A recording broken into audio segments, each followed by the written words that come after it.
Hey there guys, welcome to a brand new edition of Time About the Movies. We're jumping into March of 1989, the weekend of March 3rd. And we've got several new movies to talk about this weekend, so let's not waste any time. Let's jump on into the first movie, Lean On Me, starring Morgan Freeman from John G. Avildsen, the director of Rocky and The Karate Kid.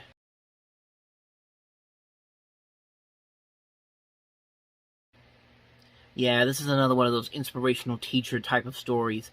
Morgan Freeman stars as Crazy Joe, the teacher, Joe Clark, and you can pretty much see where it's going to go from here. He's going to turn this. He's going to go to the school that's filled with dangerous people, violence, and guns blazing, all that kind of stuff. And then by the end of the movie, he's going to turn it all around.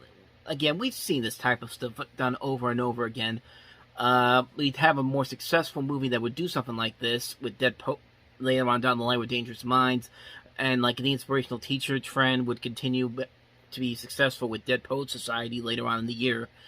Much different movie than this, but I mean, for what this is, it's alright.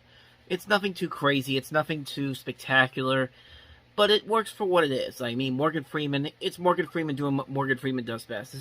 He usually doesn't sleepwalk through a role as much as usual, as most actors would do, but yeah, overall, it's a decent movie. It's not a great movie all around. It definitely has a lot of those cliches that you see in movies like this. But overall, it's fine for what it is. I'd say there are better movies like this, but for John G. Avildsen, this is not one of his worst movies he's made as a director. So I would say that if you are curious about it, I'd say definitely give it a watch. Inspirational teachers were a trend during this time of the year, but also body-switching comedies, too. In the case of our next movie, which is Dream a Little Dream.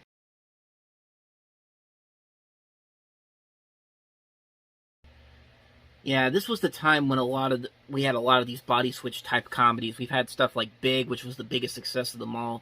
But then you get stuff like Vice Versa, which was alright. And then, Like Father, Like Son, 18 Again, and now Dream a Little Dream, which of all of these movies, this is one of the ones that really doesn't work. Like this has a lot of there's a lot of confusing elements in here, despite a pretty good cast, which includes the Cory brothers, Jason Robards, and Piper Laurie.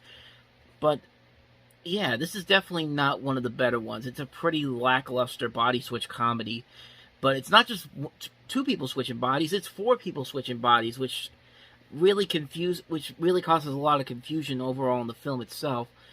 Like, the jokes don't really work all that well, and I think just people went to go see this because it had the two Corys in, and because, like I said, this was the third film that they were in. They would also have License to Drive later on in the year, and I can't remember what the other one was. I think, was it Lost Boys? Let me think for a sec. It was Lost Boys, and License to Drive was actually the year before, so yeah, this is definitely not one of the better films from the two guys, and it's just kind of a generic body switch comedy, not really one of the better ones. Definitely a hard skip on this one, so let's go on ahead and move on.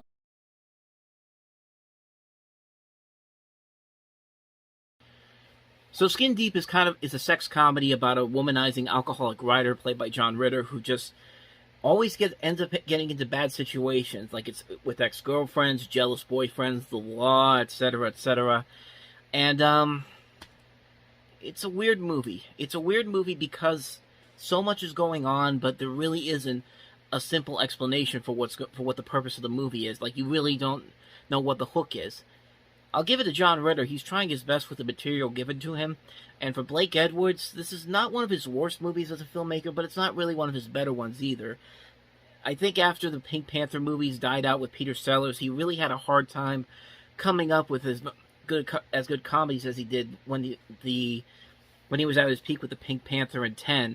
Even though Victor Victoria was a big hit for him in 82, this just felt like another one of those movies that was trying a little too hard to be like the next big sex comedy hit, because these were big hit. A lot of the sex comedies were big at the time in this decade, of course, with Porky's, Revenge of the Nerds, all those Animal House, all those type of movies at the time.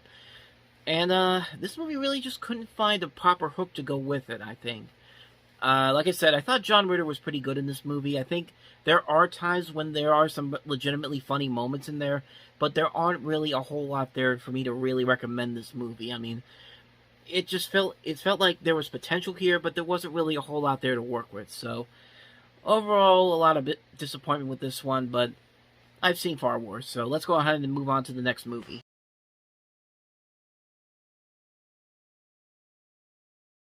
Written by the same man who wrote Apocalypse Now and produced by the same man, Albert Ruddy, who did The Godfather. Farewell of the King looks like it's trying to be one of those sweeping epic movies. Like it's trying to be like another Godfather type of movie. Not in terms of like an epic story, because you have Nick Nolte in here in the leading role. Nigel Havers is also in this movie. You have these sweeping shots of an epic war going on. This takes place during World War II. And I haven't seen the movie, but from what I've seen here, it doesn't look too bad. I mean, visually it looks impressive, but the story I haven't heard a whole lot of good things about this movie. I mean, I haven't heard the worst things about it either. I think it's got like it's like a 55% on Rotten Tomatoes. Roger Ebert really liked it. So, can't really say anything about it. It looks like interesting enough. Might give it a chance one day whenever I get a chance to, but like I said, I'm not gonna rush out to see it if I don't really need to. So, that's my quick thoughts on Farewell to the King, even though I've never seen it before. Let's move on to the next movie.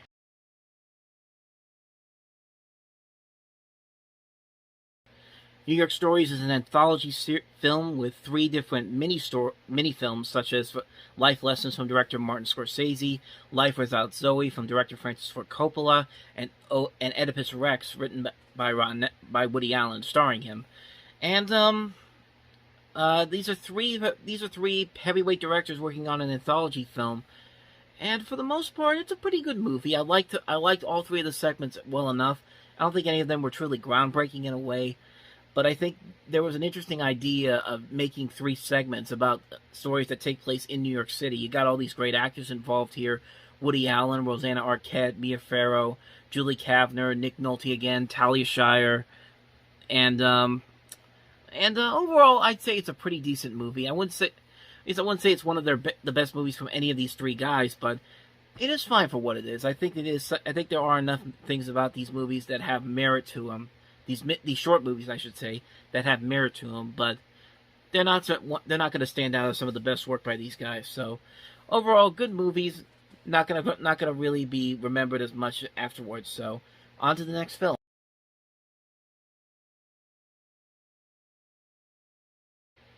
Honestly, when I heard about Out Cold, I thought, oh, they remade the 2001 movie before the 2001 movie came out, but no, this has nothing to do with the 2001 Out Cold, which we'll get to eventually, which you might be surprised on that one.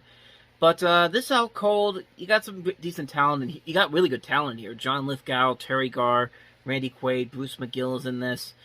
I can't really say much about the movie. I've never seen it before. I've seen one good review from it from Pauline Kael, but other than that, it's an interesting. It looks interesting. It looks bizarre. It looks out of the ordinary. Plus, I mean, this is peak time for these actors, so I mean, it could be good.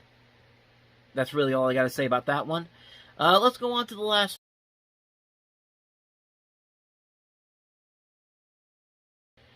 Hit List, a movie where the director and Jan Michael Vincent were drinking during the shoot, even though Jan Michael Vincent was hired because he told the director that he had just finished rehab. That's pretty much all I've got on this movie. I've never heard of it before. Looks pretty generic, but if your actor has to drink again, even though he had just gone through rehab, then there's got to be a problem here. The movie just looks pretty generic. That trailer it just feels like it's a mafia movie. It's a corrupt court case mafia movie type of thing. Nothing about it really looks all that interesting. I mean, if you have to put an image of a sign that says "wrong way, severe tire damage" when you just showed the severe tire damage before you showed that sign, that's not a promising sign for this particular movie. So it's got a decent cast in it too. Lance Henriksen, Charles Napier, Rip Torn. That's all I've got on this one too. I mean, it looks pretty generic, but at least it's got somewhat of a decent cast to it, so can't really argue much about that. And with that said, that's going to wrap up this edition of Time About the Movies. Next time around, we take a look at the 6th installment of the Police Academy series. Yes, we're at Police Academy 6. I can't believe they made as many movies as they did with that. We also got Chances Are with Robert Downey Jr. and Sybil Shepherd. The Adventures of Barry Munchausen from Terry Gilliam. Jackknife Hanussen I don't even know what that last one is, but we'll talk about it next time around. So thank you guys for watching this episode. Check out some previous episodes on the next page with the playlist and the previous episode above that. I'll see you guys for the next one. Until the next time I see you, take care.